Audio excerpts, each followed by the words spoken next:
মাননীয় স্পিকার, আপনি জানেন আজকে আমরা যখন এখানে দাঁড়িয়ে কথা বলি তখন আমাদেরকে এটা ভাবতে হচ্ছে যে আমরা কথা বলতে গিয়ে আবার বিগত 17 বছরের কোনো একটা বৈষম্যের মধ্যে পড়ে যাচ্ছি কিনা। কিন্তু আমাদেরকে এটা ভাবতে হচ্ছে আমরা যখন এখানে দাঁড়িয়ে কথা বলছি, আমাদের কথা বলার সময় শহীদ শরীফ ওসমান হাদি ইনসাফের পক্ষে কথা বলার সময় বলেছিল, আমার প্রতি যে জুলুম করবে আমি তার সাথেও ইনসাফ করতে চাই। আমরা লক্ষ্য করেছি এই সরকার প্রতিষ্ঠিত হওয়ার পর শরীফ ওসমান হাদির ব্যাপারে তার বিচারে কতটুকু কার্যকারিতা নিয়ে এসেছে তা আমরা এখন পর্যন্ত জানতে পারিনি। আমার মনে হয় আমরা সংবিধান নিয়ে ঘাটাঘাটি করতে করতে যদি সংবিধানই আমাদের রক্ষা করতে পারত, তাহলে সংবিধান আমাদেরকে বলে দিত যে আমাদের সেদিন বালু ট্রাক সরানোর ক্ষেত্রে সংবিধানের পৃষ্ঠা আমাদেরকে খুঁজতে হতো। সংবিধান যদি আমাদেরকে রক্ষা করতে পারত, তাহলে 72-এর সংবিধানের আলোকে আজকে আমাদের এখানে থাকার কথা না। আমি শফিকুল ইসলাম মাসুদ, আমার এখন জেলখানায় থাকার কথা। সংবিধান যদি মানতে হতো, তাহলে আমাদের মাননীয় প্রধানমন্ত্রী বাংলাদেশে থাকার কথা না, ওনার দেশের বাইরে থাকার কথা। সংবিধান মানতে হলে বর্তমান স্বরাষ্ট্রমন্ত্রীর এখন দেশের বাইরে থাকার কথা ছিল।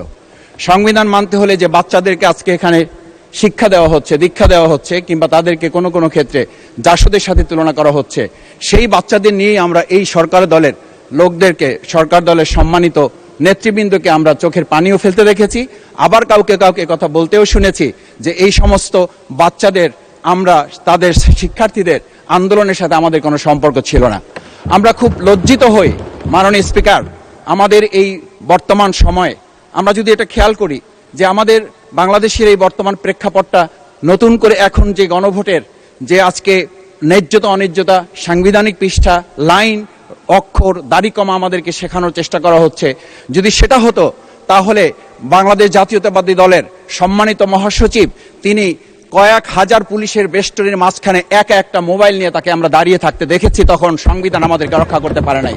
মাননীয় স্পিকার, আমি 350 মামলা নিয়ে 7 মাসের ব্যবধানে, আপনিও আমার 2-1টা মামলাতে আপনি আমাকে সহযোগিতা করেছেন, সেটা এই সুযোগে ধন্যবাদ জানাতে চাই। আমার 350 মামলা জামিন করতে 7 মাস সময় লেগেছে, আমার বের হতে সময় লেগেছে 4.5 বছর। আমি সেই 4.5 বছরে 3 বার রিয়ারেস্ট হয়ে 2 বার গুম হয়েছি। আমি তখন ডিজিএফআই, এনএসআই, ডিবিএসবির কাছে জানতে চেয়েছিলাম, আমার সামনে দিয়ে বড় বড় নেতারা বের হয়ে যাচ্ছে, আমার অপরাধটা কি? তখন বলেছিল তারা হুমকি না, হুমকি হচ্ছেন আপনারা।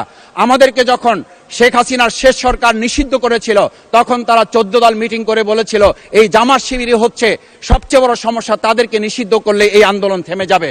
আজ একটা কথা পরিষ্কার বলতে চাই, এই গণবিপ্লব নিয়ে আমাদের মাথা ব্যথার মূল কারণ হচ্ছে এখানেই। শেখ হাসিনা আমাদেরকে যথার্থ টার্গেটটা করেছিল, সেই টার্গেটের মূল লক্ষ্য ছিলাম আমরা। আমাদেরকে বলা হয়েছিল একটা গুলি করলে একটা সরে, বাকিগুলো লড়ে না। সেই লড়ে না লোকগুলো ছিলাম আমরা মাননীয় স্পিকার, যার কারণে আমাদেরকে তারা ভয় পায়। আমরা এখন বর্তমান সময় ভিডিও দেখতে পাই যেই শেখ হাসিনা বাইরে থেকে বলেছিল আমরা এই দলকে ভোট দিতে বললাম, আর সেই দল আমাদের সাথে আবার বিশ্বাসঘাতকতা করেছে। আমরা সেই শেখ হাসিনার বক্তব্য শোনার পর আমরা কাউকে আজকে এখানে বলতে শুনে নাই শেখ হাসিনার ওই বক্তব্য সঠিক নয়। এই মানুষ প্রতারিত হয়েছে, বেইমানি করা হয়েছে। আবার যদি গণভোট, জুলাই সনদ নিয়ে এই জাতির সাথে প্রতারণা করা হয়, তাহলে মূল্য দিতে হবে শুধু নয়, আবার আমাদেরকে 17 বছরের সেই জেল জুলুম, নিপীড়ন, গুম খুনের জায়গায় আমাদেরকে ফিরে যেতে হবে। আমি মনে করি পরিষ্কার বক্তব্য, গণভোটের প্রতি সমর্থন না জানিয়ে জুলাই সনদকে যদি আজকে ইগনোর করা হয়, তাহলে আমাদেরকে কিন্তু আবার সেই গুম খুনের আয়নাঘরের দিকে আমাদেরকে ধাবিত করা হবে। আমি মনে করি গণভোটের বিরোধিতা করার অর্থ হচ্ছে আমরা আয়নাঘরকে সমর্থন করতে চাই। গণভোটের বিরোধিতা করা মানে হচ্ছে 70% মানুষকে আমরা অন্যায্যভাবে তাদেরকে আবার ধিক্কার জানাতে চাই। আমি এখানে স্পষ্ট বলতে চাই, আপনারা যেমন 51% সমর্থন নিয়েছেন, 70% প্রায় জনগণ কিন্তু গণবিপ্লবের, গণভোটের পক্ষে তারা রায় দিয়েছে। আপনাদের চেয়ে সেই 51%-এর তুলনায় সেই 70% প্রায় গণভোটকে যদি আপনারা ইগনোর করেন, তাহলে আমি বলবো আমার বাউফল, আমার পটুয়াখালী শুধু নয়, গোটা বাংলাদেশ আবার জেগে উঠে এই গণভোটকে তারা কার্যকর করতে।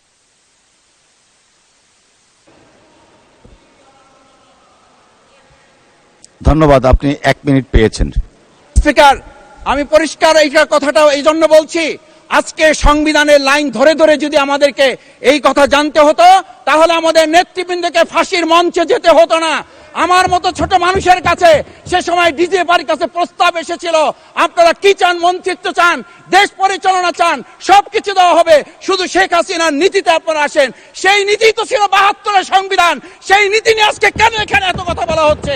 আমরা পরিষ্কার জানি, আমরা যদি সেই ৭২-এর সংবিধানকে ভালোবাসি, তাহলে এখানকার নেতৃবৃন্দ এবং মরহুমা বেগম খালেদা জিয়া নিজে বলেছিল, আমরা সুযোগ পেলে এই সংবিধানকে আমরা ছুঁড়ে ফেলে দেব। সেই সংবিধানের প্রতি আজকে বর্তমান সরকারি দলের কেন এত প্রেম জাগ্রত হয়েছে, এটা বাংলাদেশের মানুষের জানার অধিকার আছে। আমি আমার প্রিয় বাউফলের মানুষের প্রতি ভালোবাসা শ্রদ্ধা জানাই। যেই বাউফলবাসী আমার দাবি আদায়ের জন্য, আমার এলাকার মানুষের অধিকার আদায়ের জন্য এখানে দিয়েছে, আমি সেই অধিকার।